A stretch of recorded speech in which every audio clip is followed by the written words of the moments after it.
let's get into it. Fun Tuesday night in the sport. I do want to start in the ACC because that's where North Carolina was supposed to win at Syracuse, but it didn't. Instead, the Orange won 86-79. Meantime, Virginia lost at home to Pitt.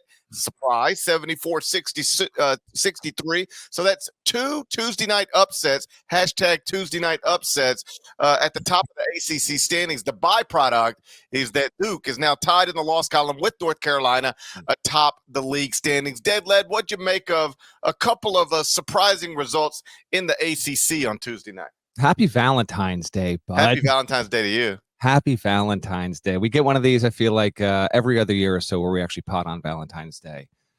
It's important for the men out there to express appreciation for each other.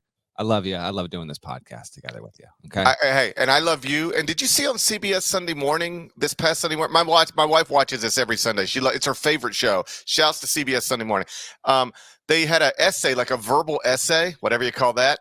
And a gentleman, he was explaining the difference between saying, "Hey, I love you, pal," or "Man, I love you, buddy," and just looking at another person and saying, "I love you," and stopping right there. Just those three words, it carries more weight. So I wanted to say that to you. Wow. I love you. I love you. Okay, this is getting pretty powerful at 10 a.m. on a Wednesday morning, but I'm good with it. You might be at this hour, by the way. I might have gotten two I love yous into the wife at this point, but I think it's a tie at best between you and my wife. I'll try and adjust that scoreboard as soon as we're done with the pod here. But and to everyone listening, we love you. If you want to show love to us on this Valentine's Day, hit the like button, smash it like you're Brandon Davies. Please give us good reviews, spread the word. We would so very much appreciate that. Let's get to the matter at hand. And yeah, Tuesday night was loaded with upsets, but we'll let's home in here on the ACC. I'll send it right back to you. I'm curious about between Q's winning at home over Carolina or Pitt going into Virginia. And don't worry, I got some good little nuggets on both those. To you, what's the more meaningful result between those two? I think North Carolina losing at Syracuse, if only because North Carolina is now 2-3 in its past 5 games. So this ain't just like they went up to Syracuse and got caught. It's they haven't been playing well lately. They let Syracuse, did you see this number, shoot 62.5% from the field against them? Not only that, Parrish, the effective field goal percentage because of the 3-pointers they made, it was north of 70%. Outrageous. Insane. And like Syracuse, by the way, if you're wondering, is Syracuse amazing offensively? No, not at all. Outside of the top 100 in adjusted offensive efficiency.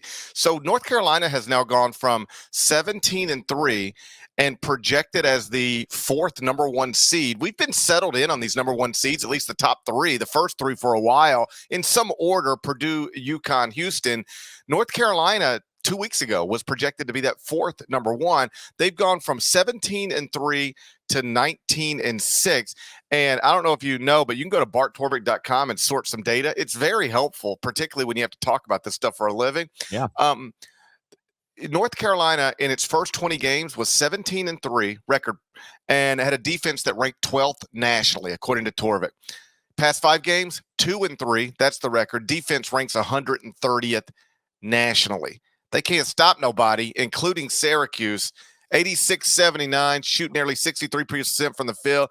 I'm not saying North Carolina can't get it right. They're still tied in the loss column atop the ACC standings, but they're clearly a different team these last 5 games than they were the first 20. That's undeniable. Some of it is a little bit of regression to the mean when it comes to opponent shooting, without a doubt. And listen, Syracuse, and we'll focus on this one, then we'll touch Pitt UVA.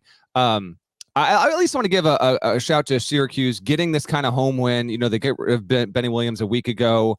They basically only play 6 guys in this game. Judah Mintz goes for 25. JJ Starling goes for 23. It's the first meaningful, significant win of Red Autry's, young head coaching career of the Orange. So I know for Syracuse fans, the ones that have still been dialed into the podcast here, despite your program being, a bit adrift at sea, you're feeling good this morning because you finally got a meaningful victory. So I don't want to just toss that off to the side. Syracuse had lost 14 straight games against top 20 teams. They finally get this done. They were 13. They were 2-13 because Carolina was 13-2 in its previous 15 games against the Tar Heels, including the drubbing earlier this season, 103-67. So credit to Q's. It was its best shooting performance in a game since 2011 against DePaul. So, Of course. DePaul. Who else? Exactly. So it had been 13 years since Syracuse had a shooting performance that good, and it was back when they were in the Big East there. So credit to Q's there. Carolina has allowed 80 plus in 3 of its past 4 games. I'm obviously taking stock of this. In aggregate, do these losses have an impact on their 1 seed chances? Of course they do. But it is, it's a semi-respectable quad 2 loss on the road. Carolina's record's still fine. I still think it's going to win the ACC. But you said, to me, the Virginia one was a little, it was the bigger one. I guess it carried more meaning than UNC. But you can argue that even though UNC was on the road, you match up Syracuse and Pitt next to each other, and Syracuse is the worst team. So it's kind of 6-1, half and dozen in the other. I guess maybe maybe I should use specific words here. Perhaps Virginia losing a home game to Pitt is a bigger result than North Carolina losing a road game to one of the biggest brands in the sport, right? But I do think the more meaningful one is North Carolina losing a game it was supposed to win, because they've done that a lot lately. 2-3 in its past 5, and they're not guarding anybody. They just let a team shoot 62.5% against them. On the other side of this, the Virginia Pitt thing, like Virginia had won, I think, 8 in a row, 23 straight at home. And then they just got by Blake Henson, who was just shot making from all over the court. Yes. I mean, just catch and shoot from the corner, catch and shoot everywhere. Then they'd start really aggressively closing out. He'd get to the rim. I guess maybe the reason I don't draw much meaning from that is that all that means is Virginia's now 8-1 in its past 9. All that means is Virginia's now 23-1 in its past 24 at home. And every once in a while, we've seen this over the years, Virginia will, I don't know if it's play down to the competition or play such a low possession game that the gap between them and the competition lessens, or just every once in a while, somebody going to go bananas on you and do what Blake Henson did to him last night. But I've just seen Virginia lose goofy games so many times that it never makes me go, what's wrong with Virginia? As much as it makes me go, well, they did that again, but I'm sure they'll be okay. And that's what that was last night. Okay. I can, you know what? I might be able to buy some of what you're selling there. Also note, Pitt, it was 14 of 32 from 3. Henson had 27. They controlled most of the game. And Virginia, they had the nation's longest home game winning streak, 23 in a row. That's done. This is a seed line loss situation, no doubt about it. Palm had him on the 8 line going in. I did a quick tour last night. I think the resume on balance, I think the best case scenario right now for Virginia is you're like the last 9 on the board. If you wanted to build out a case for Virginia to be a 10 seed, maybe you can do that. But they're still in the field. Yeah. Pitt, you take it for here, GP, but Pitt is like, it's on the cusp of being in the bubble conversation. You really look at the resume. There's more work to do, but damn, that is a really majorly valuable quad 1 win. And if they can continue to do this, Parrish, Pitt, they've won 6 of their past 7. They've won their last 6 ACC road games. So they're slowly maybe getting into that conversation. I thought that was a pretty big development. On Virginia,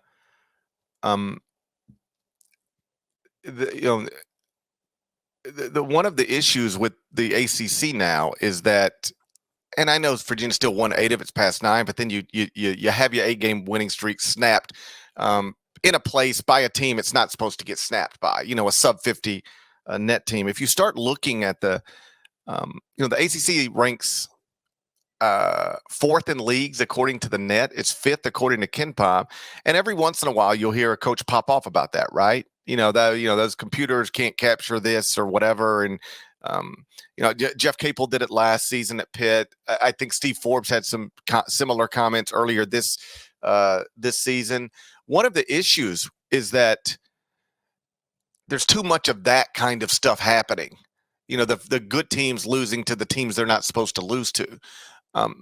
For instance, right now, North Carolina and Duke are both in the top 20 of the net, but they're the only teams in the ACC in the top 25 of the net. The Big 12 has 6 teams in the top 25 of the net. The ACC's average net ranking is 76. The Big 12's is 46, 30 spots better.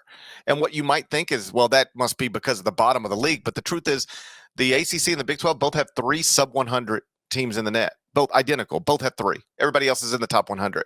It's that they don't have as many great teams, and in the middle, they're lower than than they should be. And a byproduct of that is, or the cause of that rather, is you have too many good teams that should be NCAA tournament teams that take goofy losses. For instance, right now the top 3 teams in the ACC, North Carolina, Duke, and Virginia, they all have quad 3 losses on their resume.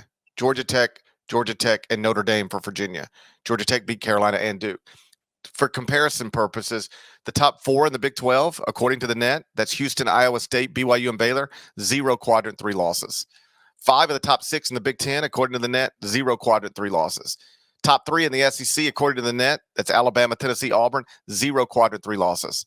But the top 3 in the ACC all have quadrant 3 losses. That's how you screw up your computer numbers. And I thought last night, between Carolina losing at Syracuse, Virginia losing at home to Pitt, it was another good example of it. Those are supposed to be 2 of your best teams, and they both took losses that slide them down the rankings, slide them down the computers, and slide them down Jerry Palm's bracket. Although, and this is the point I was trying to get to a minute ago, Virginia as an 8 seed, I had them 25th in the top 25 and 1 on Tuesday morning. I got them out now. Yeah. But I had them as a, what does that equate to? A 7 seed on Tuesday. Yeah. So it's I'm pretty much in line with Jerry, maybe a little higher, but yeah, they would drop from that now, obviously. Okay.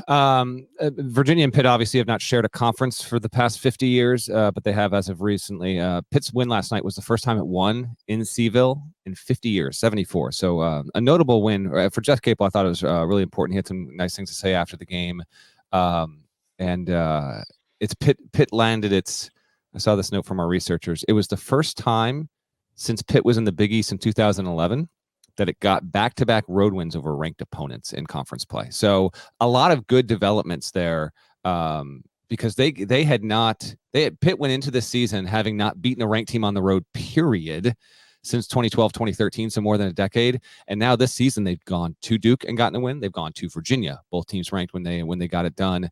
Virginia allowed more than 70 points in its own building for the first time in like 50 home games. It was a weird one. And we talked about Carolina's defense being a little bit shaky. Teams, 3 of the past 4 games, credit to Rush the Court for this note, 3 of the past 4 times that Virginia's gone out and played a game, its opponent's been more than 1 point per possession. That's not Virginia hoops. We'll see if they can, if this really is, I think you're probably right. Like, all right, they were riding an 8-game win streak. They took 1 L, a stumble, and that might not end up meaning too much. But credit to Pitt and credit to Q's, a couple of fan bases that were given a little bit of hope there on Tuesday night.